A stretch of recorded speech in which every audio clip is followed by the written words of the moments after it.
Hello friends, नमस्कार। मैं आपका दोस्त अरविंद आपके अपने यूट्यूब चैनल अरविंद के टेक के माध्यम से हम आपसे शेयर करने वाले हैं कि आपके घर पर लगा हुआ विद्युत मीटर क्या सही रीडिंग दे पा रहा है और कैसे पता लगाएं कि हमें कितने सोलर पैनल लगाने चाहिए कि हम अपने घर का लोड भी चला सकें और अपने विद्युत बिल को भी कम कर सकें। दोस्तों, यह पता करने के लिए कि क्या आपका विद्युत मीटर ठीक है या नहीं, इसके लिए आपको एक मल्टीमीटर की आवश्यकता पड़ेगी या किसी नज़दीकी मैकेनिक को बुलाकर भी आप चेक करा सकते हैं। आपको दो बातें चेक करानी है। जिस समय आपके घर पर मेन सप्लाई चल रही होगी उस समय आप अपने घर पर वह लोड चलाएं जो अक्सर चलता रहता है। वैसे तो घर में लोड फिक्स नहीं होता, कभी लोड कम हो जाता है, कभी ज़्यादा हो जाता है। वो लोड चलाकर रखें जो आपके घर में अक्सर चलना है और उस समय यह चेक करें कि मेन से आने वाली सप्लाई के वोल्ट कितने हैं।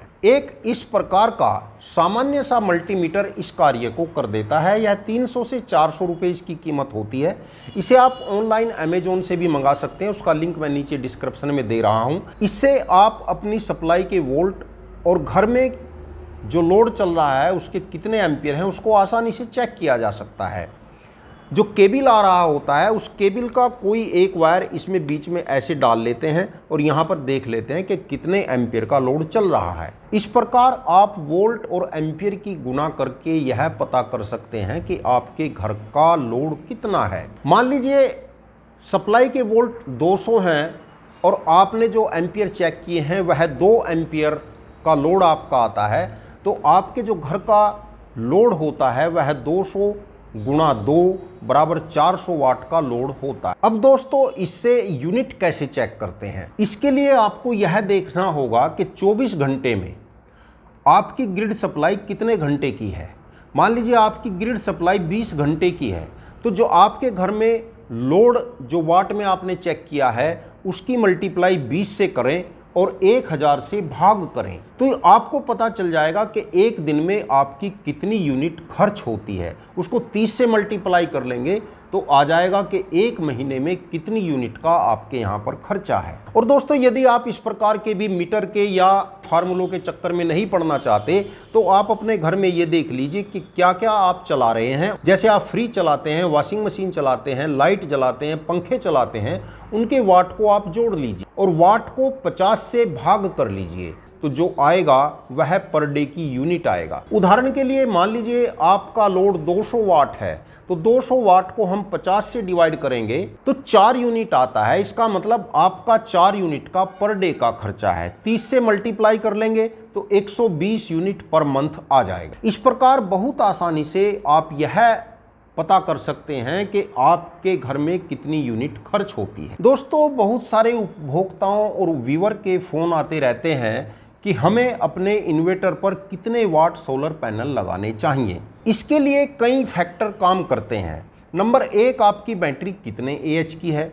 नंबर 2, आपके घर का लोड कितना है। और नंबर 3, आप अपने घर में कितनी यूनिट सेव करना चाहते हैं। आदि बातों की जानकारी लेने के बाद ही यह कंफर्म बताया जा सकता है कि आपको कितने वाट सोलर पैनल लगाने हैं। एक उदाहरण के लिए मैं आपको बता देना चाहता हूं कि यदि आपके यहां 150 AH की बैटरी है तब आप 800 वाट तक पैनल लगा सकते हैं। 800 वाट से अधिक पैनल एक बैटरी पर नहीं लगाने चाहिए। और फिर यह भी देखना पड़ेगा कि इन्वर्टर कितने वाट का है और उसका जो सोलर कंट्रोलर है वह कितने एम्पियर का है, क्योंकि 800 वाट पैनल लगाने के लिए कम से कम 50 एम्पियर का सोलर कंट्रोलर आपको चाहिएगा। और यदि आपकी बैटरी 200 एम्पियर या उससे ज़्यादा है तो आप 1000 वाट तक पैनल लगा सकते हैं, लेकिन उसके लिए सोलर कंट्रोलर 50 एम्पियर से 60 एम्पियर तक का होना चाहिए। और यदि आपके पास 2 बैटरी हैं तो आप 1600 वाट से 2 किलोवाट तक के सोलर पैनल लगा सकते हैं। और यदि आपके पास 4 बैटरी हैं तो अधिकतम 3500 वाट तक आप पैनल लगा सकते हैं।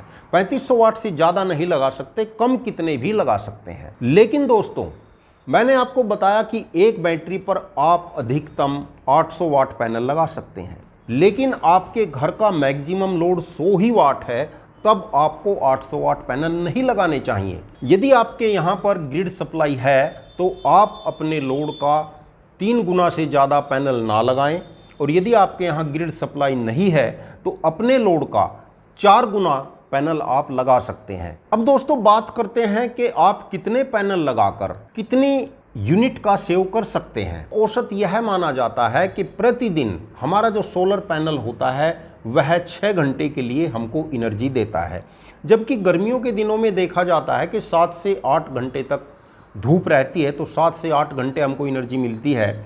लेकिन वहीं पर सर्दियों के दिनों में क्या होता है कि धूप 4 से 5 घंटे ही रहती है।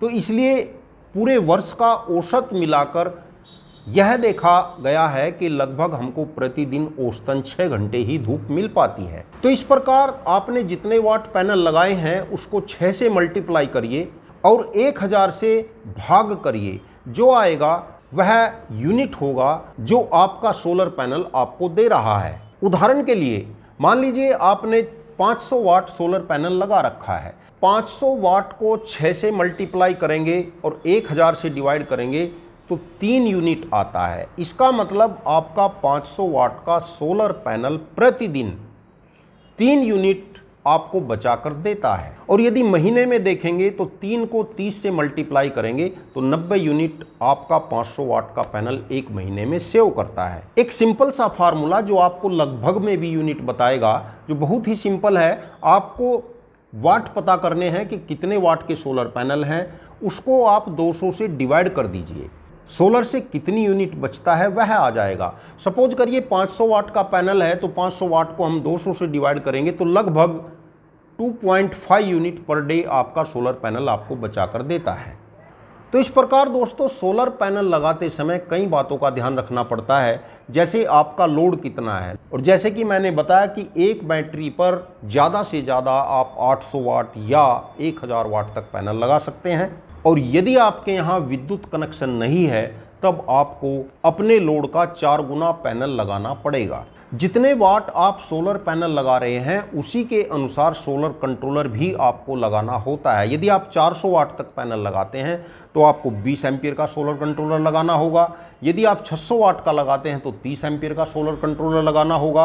और यदि आप 800 वाट तक के पैनल लगा रहे हैं तो आपको 50 एम्पीयर का सोलर कंट्रोलर लगाना होता है। और यदि आपके पास 2 बैटरी हैं तो आपको 24 वोल्ट का सोलर कंट्रोलर लगाना होगा। और यदि 4 बैटरी हैं तो आपको 48 वोल्ट तक का सोलर कंट्रोलर लगाना होता है। और इस संबंध में दोस्तों यदि आपका कोई और क्वेश्चन हो तो आप कमेंट करके पूछ सकते हैं। अगली वीडियो में आपके कमेंट का जवाब देने की कोशिश करूंगा। और दोस्तों यदि वीडियो अच्छा लगा हो तो कमेंट और शेयर करना न भूलें। चैनल यदि सब्सक्राइब नहीं किया तो चैनल को सब्सक्राइब कर लीजिए। हम ऐसी ही इन्फॉर्मेटिव टेक्निकल वीडियो आपके लिए लेकर आते हैं। धन्यवाद, नमस्कार दोस्तों।